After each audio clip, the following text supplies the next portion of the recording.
ciao a tutti. Beh, la diretta è questa, i rumori della sei campagna, rumorosa, i pini, gli scoiattoli che scendono. A proposito di scoiattoli, dopo c'è una grande novità. Però c'è questi tre giovani che muoiono, vanno su San Pietro, arriva lì, li fa, vedono San Pietro, entrano in questa stanza, questi tre salutano San Pietro, questa stanza piena di orologi, no? Allora il primo dice: scusi San Pietro, ma come mai siamo qua in paradiso pieno di orologi?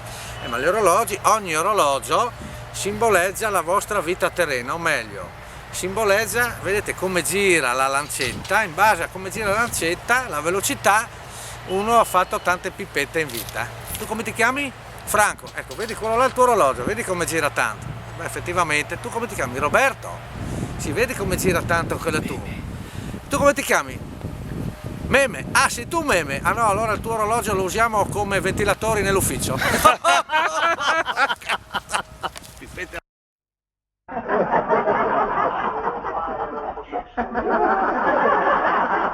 ha ha!